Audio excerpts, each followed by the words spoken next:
Voy a hablaros hoy desde mi taller de Picasso.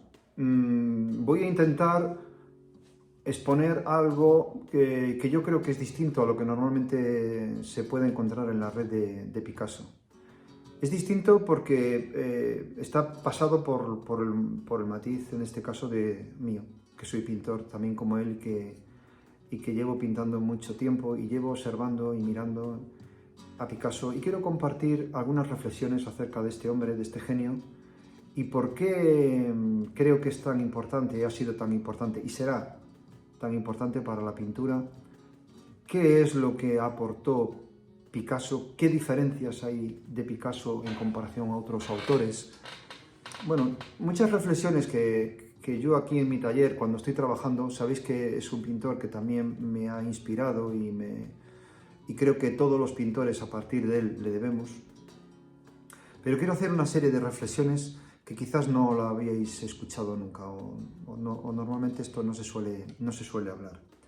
Picasso, que todo el mundo que le describe o la gente que le conoció dijo que más o menos era un hombre de una estatura pequeña, ¿no?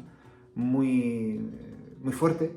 Dicen que tenía un aspecto casi de descargador de camiones, pero a todos les llamó la atención los ojos, unos ojos profundos, negros, que dice que te atravesaban, que eran unos ojos muy penetrantes, que prácticamente no pestañeaba, ¿no? Los ojos de Picasso, hay ríos de tinta también de esto, de que los ojos de Picasso debían de ser magnéticos y a la gente cuando tenía contacto con él era lo primero que le llamaba la atención, porque debía tener un mirar inquietante. Pero bueno, eso es una curiosidad solamente del personaje. ¿Qué hacía peculiar o qué hizo que el genio de Picasso fuese tan especial y que haya causado en el siglo XX y aún en el XXI sigue agrandándose su estela, ¿no? ¿Qué tipo de artista es? ¿Qué diferenciación hay de este hombre como genio? Porque no es el único, lógicamente ha habido muchos genios, ¿no? Pero ¿qué diferencia Picasso de otros? ¿Qué características tiene? Yo muchas veces me lo he planteado, lo he pensado, ¿no? He leído mucho acerca de biografías de él, autobiografías, pensamientos de otros pintores, y siempre me ha gustado cuando se entrecruzan las vidas de otros con la vida de Picasso, porque ha sido siempre un pintor que le he tenido siempre presente en todas las facetas que tuvo y las épocas que tuvo pictóricas, ¿no? Que da para hablar pues mucho. Yo os diría que hay una serie de valores en Picasso que son esenciales para comprenderle o para entenderle. Y son valores diferenciadores con respecto a otros artistas. Que no digo que sea ni mejor ni peor, simplemente es que son diferentes, o sea, que no tiene parangón por este motivo. Primeramente es porque Picasso era español y andaluz. Eso ya le marcaba o le marcó un carácter diferente. ¿En qué sentido?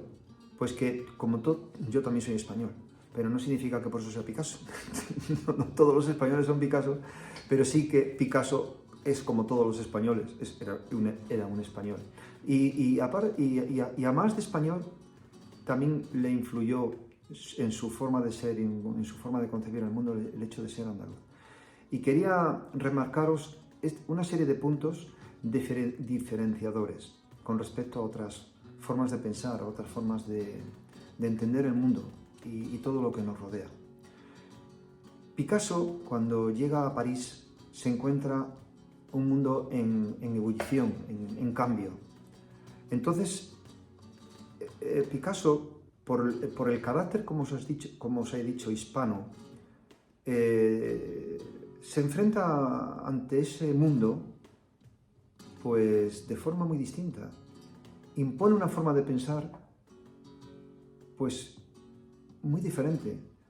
En el razonamiento de Picasso no era una aportación suave ni digamos desde la paz, desde ponerse a favor de las corrientes. Tenía un concepto de enfrentamiento. Pensar para Picasso era pensar contra el otro.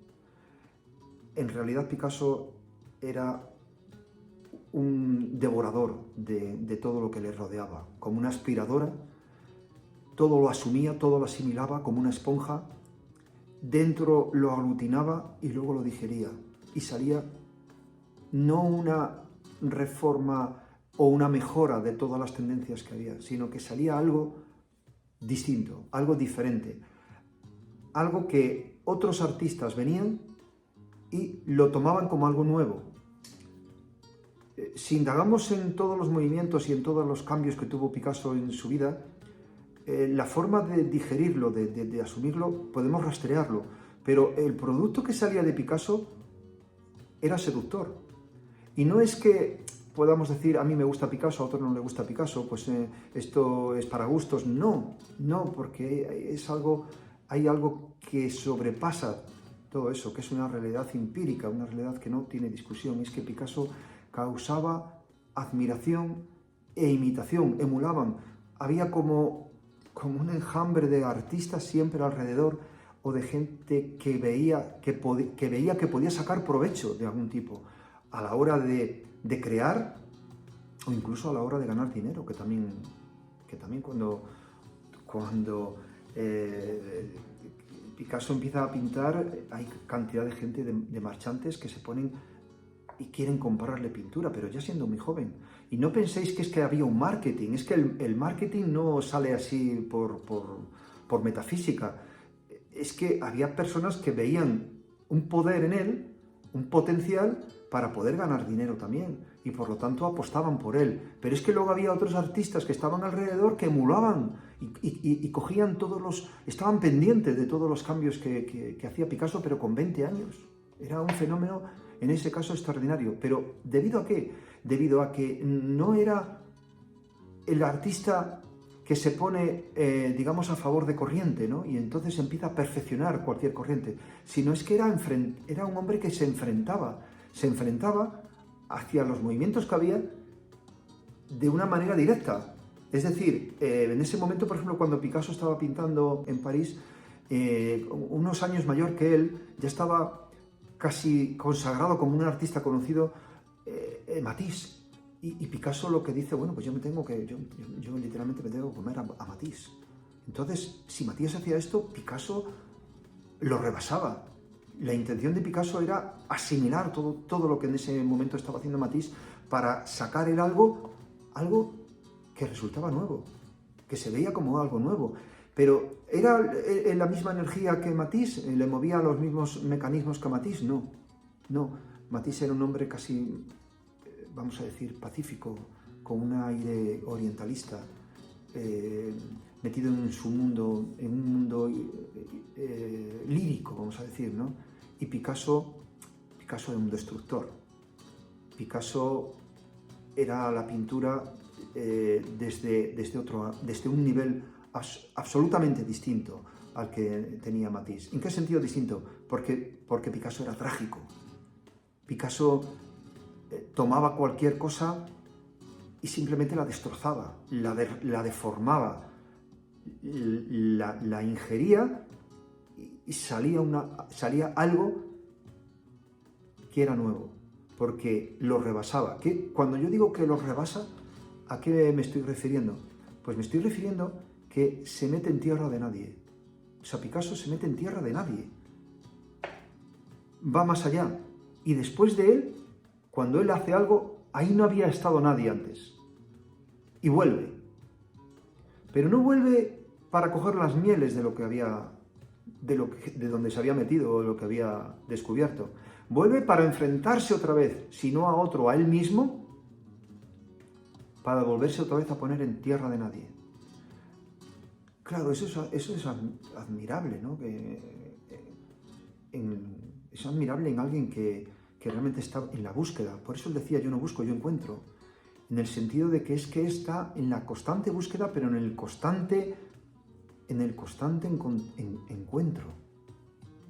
Por lo tanto, se producía un fenómeno muy convulso, muy revolucionario. Cuando Picasso imponía una estética, había una repulsión hacia eso, pero a la vez una atracción. Unos le odiaban y otros le amaban. Pero es que Picasso no se quedaba ahí defendiéndolo. Picasso ya estaba en otra batalla. Ya había hecho otra jugada contra él mismo y estaba enfrentado en este caso a su propio trabajo y cuando ya había rebasado el cubismo y en 4 días le quema, pero en 4 días él ya está hablando del clasicismo, un nuevo clasicismo, en un viaje que va a Italia y otra vez tiene otra visión nueva y otra vuelta.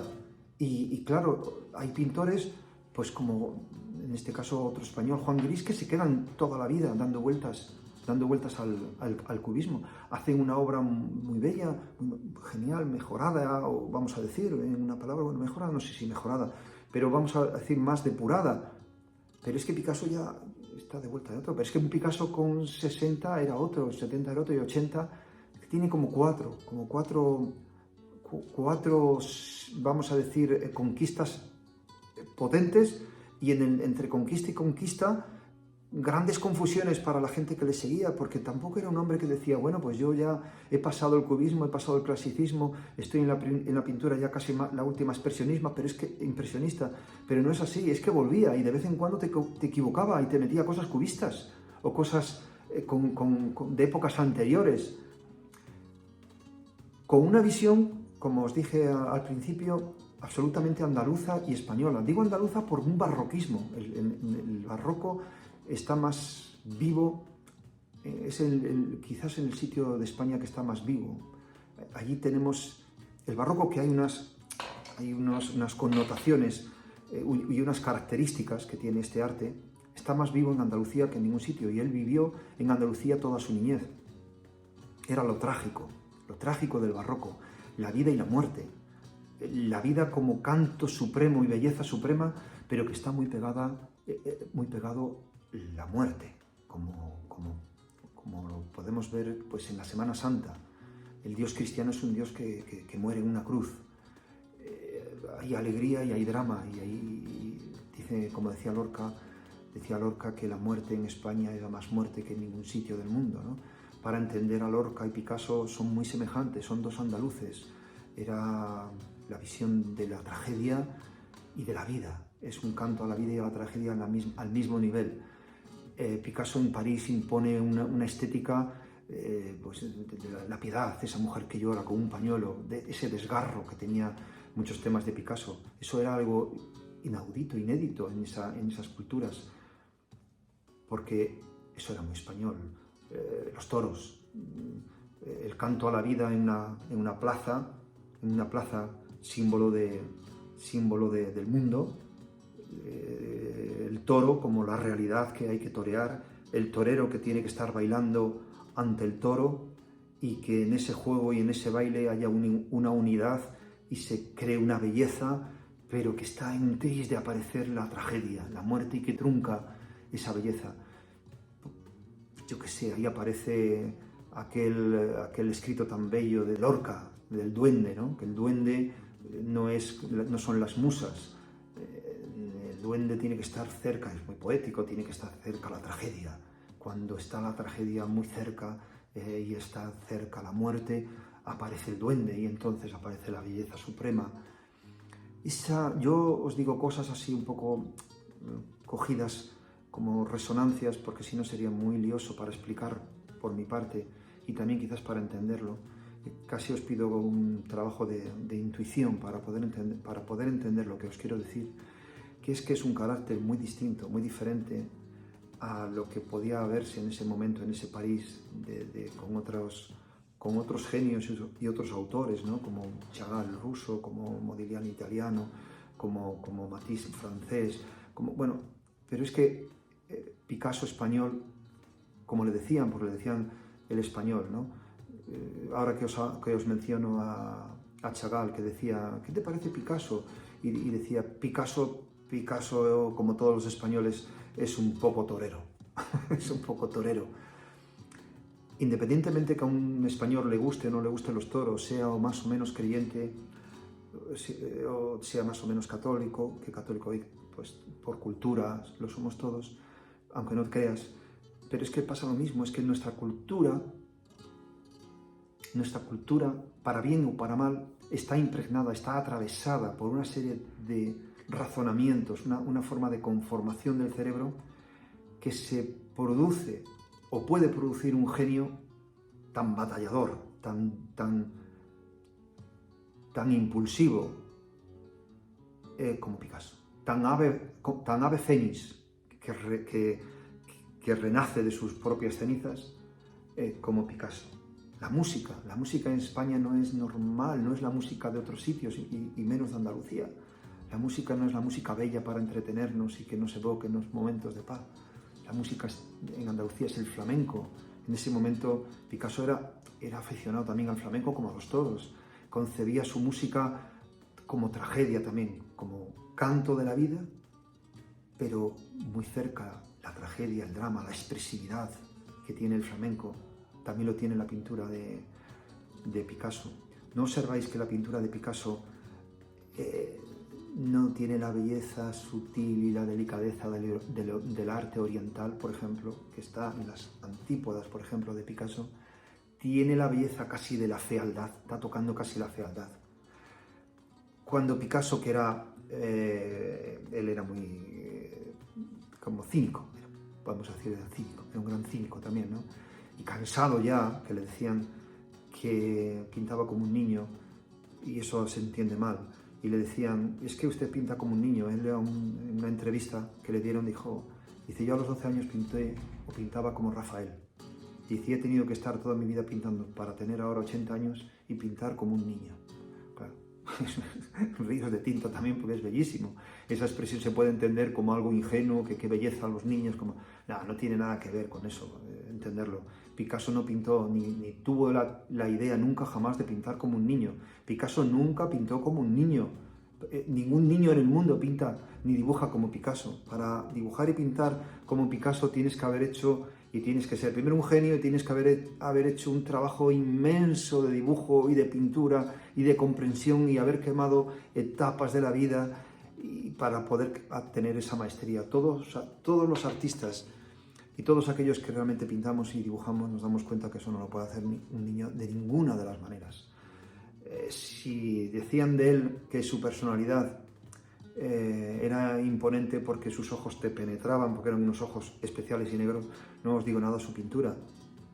Los ojos de Picasso, de sus cuadros, cuando tenía 80 años, simplemente es que te atraviesan, o sea, es que te viajan, es que te quedan prendados, ¿no?, en tu conciencia, porque tienen una fuerza y un magnetismo que es difícil de emular. Cuando Picasso, en la etapa esta que ponía un ojo a un lado y un ojo a otro y la boca tal, cualquier dibujo que intenta imitarlo, o sea, solamente no te separes 2 milímetros porque no funciona, porque la forma que tenía él de unir una línea con otra, o sea, Picasso con el pincel, unir una línea con otra, es de una complejidad que aparentemente parece sencilla, pero es lo más difícil. O sea, es como si decir, no, si es que, ¿qué letra más bonita tienes? Pues la voy a copiar yo, ¿no? O una firma, qué preciosa rúbrica tienes.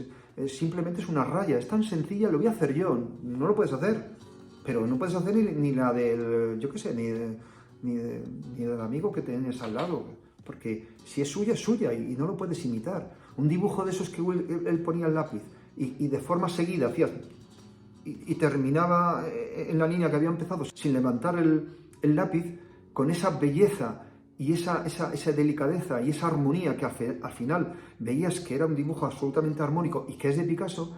Esa fusión que tiene Picasso con la pintura, que daba igual que dibujara que pintara, daba igual, porque tenía tan asimilado, tan entendido la pintura, el dibujo y el arte, pues que era absolutamente algo extraordinario. Entonces, no, Picasso no hacía esto, no dibujaba como un niño.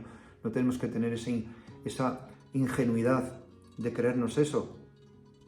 Y la ingenuidad no es dueña los adultos de tenerla, porque cuando se tiene cierta edad, como he oído en YouTube decir la ingenuidad tiene otro nombre, que es la ignorancia. Entonces, simplemente para quitar la ignorancia es conocer, es ver y se quita la ignorancia. Hay una cosa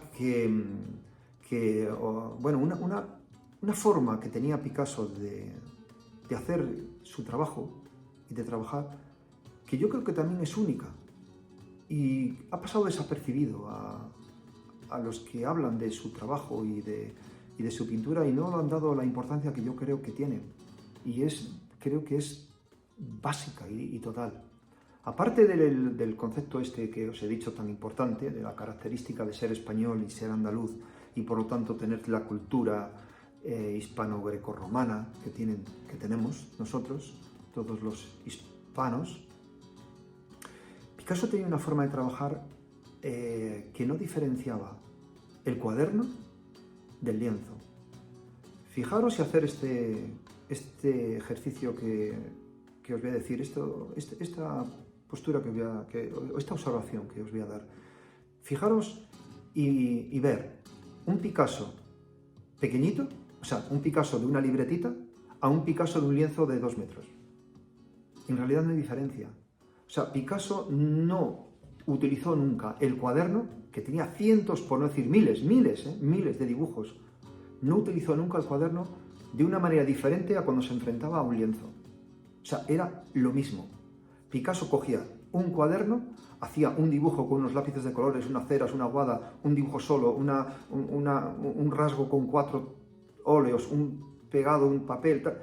Esa obra la ves reproducida y no sabes qué formato tiene. Puede ser así de pequeña como puede ser un cuadro de 2 metros. De hecho, hay cuadros de Picasso que yo también a veces los he intuido y he creído que medían, porque lo he dado por hecho, ¿no?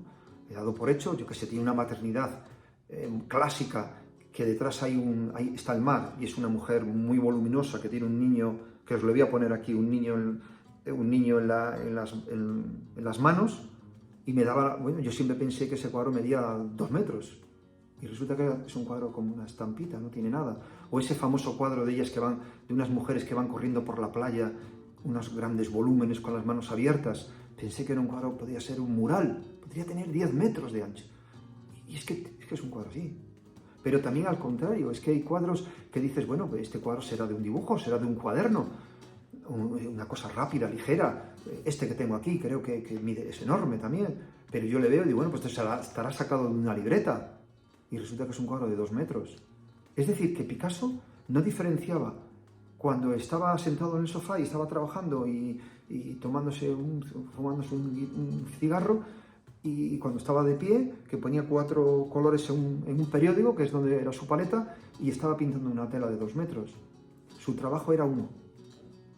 Yo os diré que lo más semejante a lo que era la labor de Picasso, tanto en papel como en lienzo, era un diario. Picasso se levantaba y pintaba la vida, lo que en el momento le surgía, lo que le había impresionado el día anterior. Es un diario de vida, si estaba con una mujer, si estaba con otra. Era un diario. Quien hace un análisis de Picasso, que si era así, que si tenía este carácter, que si era del otro carácter, todas las personas tienen, pero si podríamos decir que para conocer a Picasso lo más directo es su obra. Es que Picasso tenía una obra abrumadora, y como dijo una vez Kahnweiler, a veces hasta daba pudor decirle, porque ibas a verle y es que se había levantado y ya había hecho 2 por la mañana y hacía otros 2 por la tarde. Es que Picasso podía hacerse perfectamente con 80 y tantos años, 3 cuadros al día. Para estar mejor y más alineado con la posmodernidad, vamos a decir 2 o 3 piezas que quedaban mejor. Y pintaba, porque las obras se presentan no como pinturas o como cuadros, ya son piezas. Bueno, pues 2 o 3 piezas que vemos luego enmarcadas y perfectamente en una gran sala de exposiciones o subasta que vale una borrada de dinero. Se había hecho 2 o 3 al día. Entonces, bueno, esto me recuerda unas palabras de Juan Manuel Díaz Caneja, que fue otro admirador de Picasso, y decía, yo estudio a Matisse, porque Matisse es el gran pintor de la tradición pictórica, es el hombre que se levanta, coge su paleta y Matisse me enseña a pintar y tal. Y entonces uno que estaba con él le dijo, Picasso rebasa todo. Picasso es un monstruo, es un genio, es un monstruo, y de los monstruos mejor ni hablar. O sea, de Picasso no hablemos porque hay que echarles de comer aparte, como decía Caneja. Y bueno, pues nada, esto quería comentar con vosotros, estas reflexiones así a la bola pluma, me parece que se llama, o algo así, es un término taurino que se me ha ido ocurriendo, porque no son ocurrencias del momento, sino que son reflexiones que cuando estoy pintando siempre pienso, ¿no?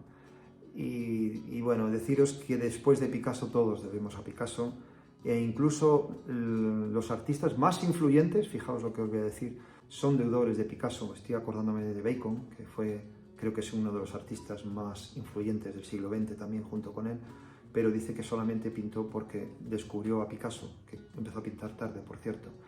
Y lo queramos o no, nos guste o no, es abrumador su obra, y es abrumador